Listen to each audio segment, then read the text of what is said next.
Hi guys! So today I have an update that I should have done a while ago, but I didn't because I have too much stuff I want to talk about and too much stuff happening in one go, and yeah, so apologies. But today I want to talk about, I'm blending into the sofa, sorry, distractions. Today I want to talk about my Couch to 5K journey.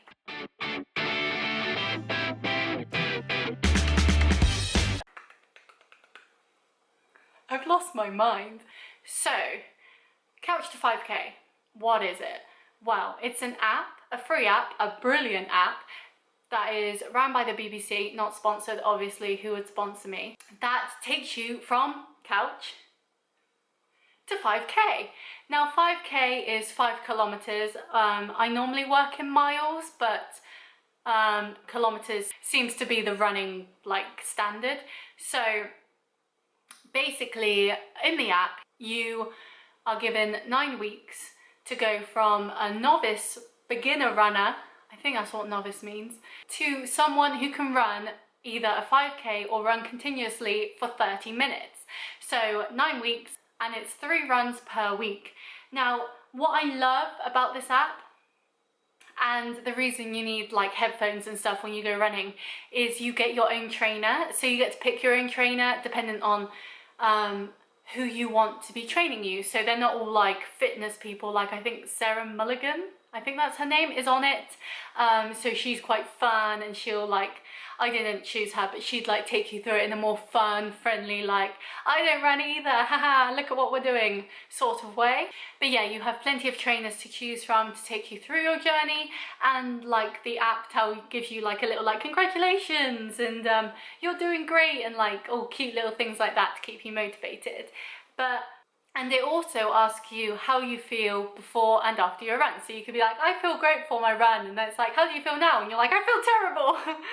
But it's just little things like that. It's just really fun and a really good way to get you into running. So I think in the first week you do 60 minutes running for 60 minutes walking. So one, I chose this moment because I thought I looked really funny, and I know I'm going to hate myself for this, but it just made me giggle. And 2, 60 minutes running, no Shona, 60 seconds. 60 seconds running for 60 seconds walking. I'm not trying to scare anyone off here. For half an hour. And so it really eases you in slowly, and then over the week slowly you will start running quicker. You'll start running more and walking less, and in the final week 9 week you will do 3 30-minute runs. But just because you do a 30-minute run and it's called Couch to 5K doesn't mean you'll complete a 5K.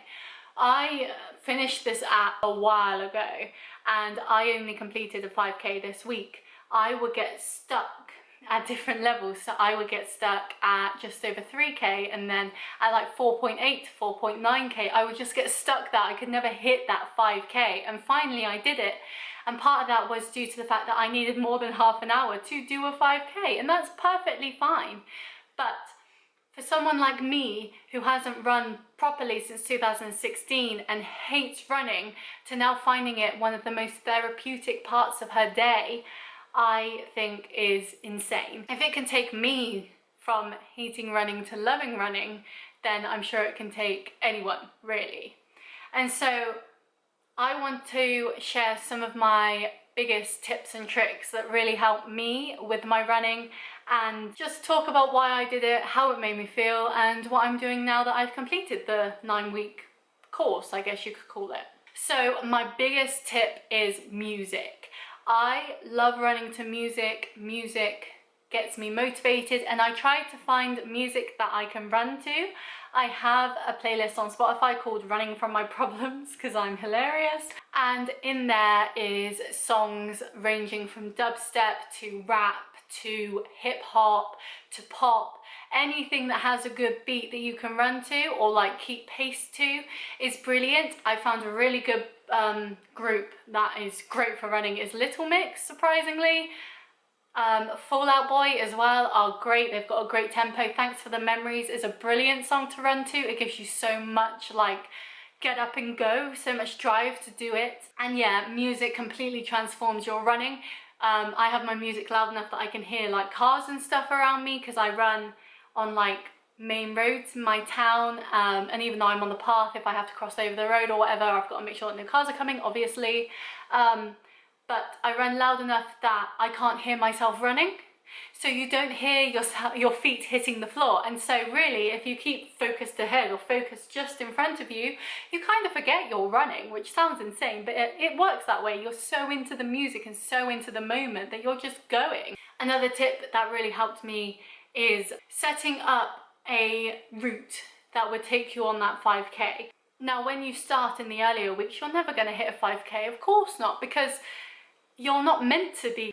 You're meant to be working up to that goal. And so what really helped me was finding routes that I could go around that would take me, say, there and back again, or would be a circle, and it would keep me interested in the run I was doing. With the app, it actually tells you when you're halfway, so it tells you when to turn back, so you don't end up like miles and miles from your house, which is really helpful. But it's just about finding that route and finding that way of going around areas. So I started with my estate where I live. I would go on a route around just the estate, and that would be far enough for the first week. And now, because I'm at 5k, I run all the way into town. Look how baggy this is. Weight loss. I run all the way into town. I go through a wooded area. I go through a little cul-de-sac down an alleyway into town a different way, then I come back a different way, so it is like a circle, and then I add extra little bits onto my run in my estate too to hit that 5k. You've got to really find a way to make it work for you and to keep it exciting. So when I was doing the same run week in and week out, sometimes I do it backwards, or I get up to one point and then go, okay, let's try going down this road instead of that road, or whatever, you know.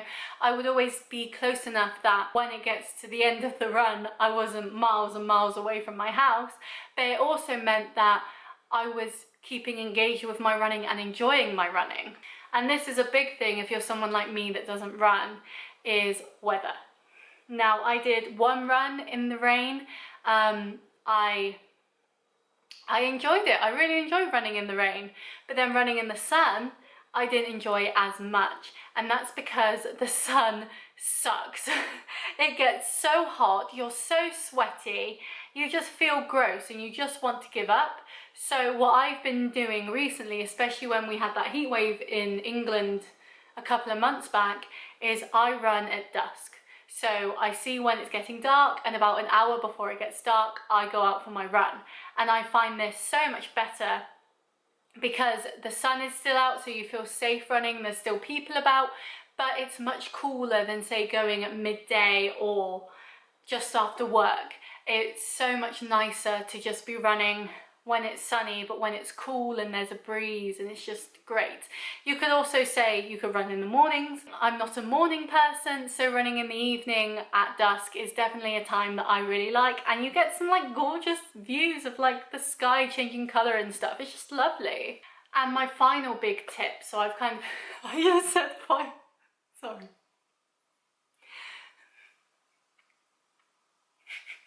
It's not even funny, you just said final big tip. Sorry. My final trick and helpful tip to this whole thing is Strava. Now, Strava is a tracking app that tracks when you go on walks or runs or bike rides or anything like that. So you can see exactly where you've gone, how far it was, how many calories you've burnt, what the elevation was, your pace per kilometre, etc. It's just a really good app. When I did my first run of Couch to 5k, I didn't use Strava. I didn't think about using Strava. I only used it for my walks at that time. And at the end of that run, I wanted to give up. It was the first run, so I shouldn't have, because that's stupid. But I was like, I hate this. Why did I think this was a good idea?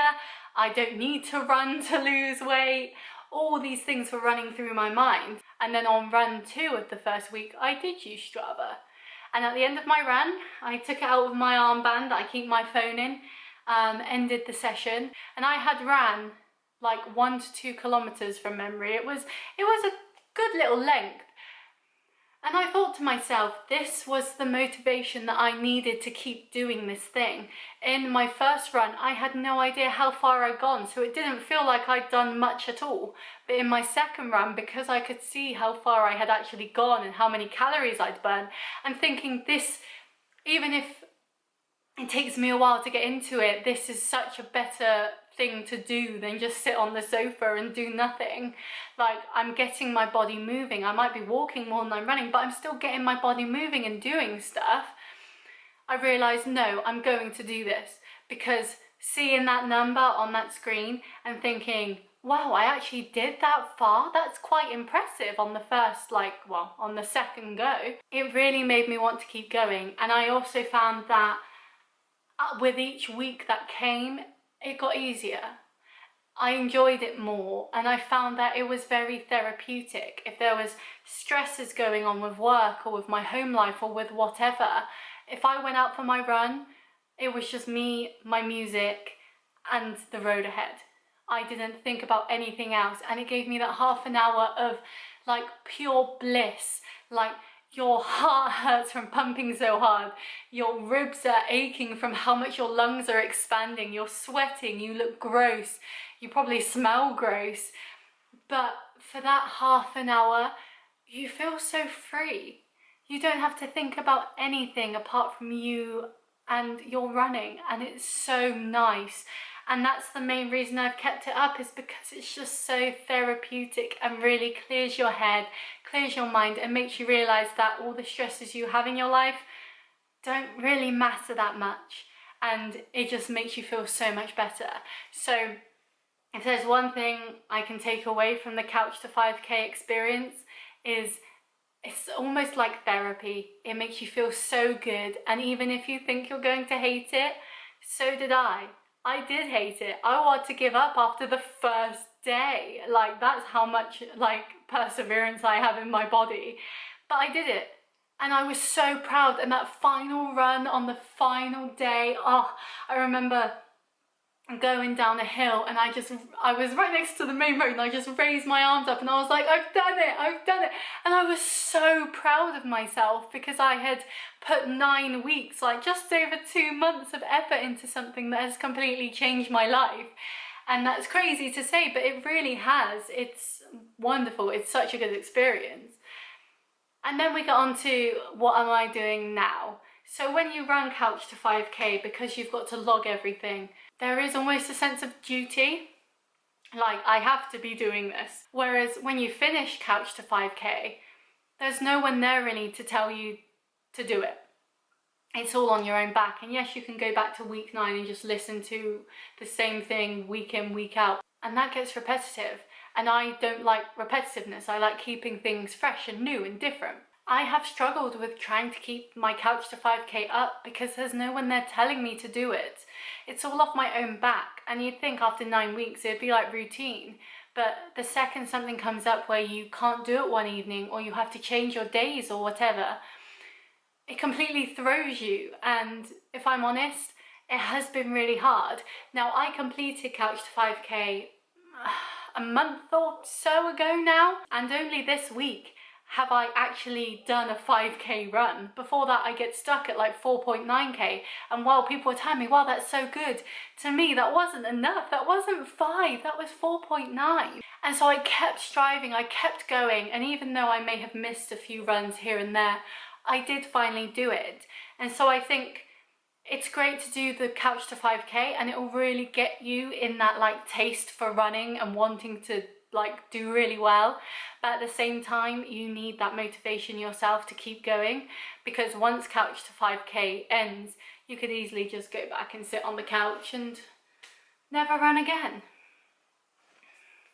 But yeah, that's my experience with Couch to 5K. I hope this has inspired some of you to give it a go, or if you've already given it a go, to, I don't know, do some more running, or like, why not, when we can again, sign up for like a running, like a 5K race for life, or a duathlon or something like that. That's what I've been looking into, the ways I can like better myself in other areas, not just running, like cycling and swimming. I can't wait for gyms to be back open so I can swim again. But I hope you enjoyed this video. I hope it's inspired you and given you some pointers on using Couch to 5K and how it's helped me. And I'll see you next time. Bye!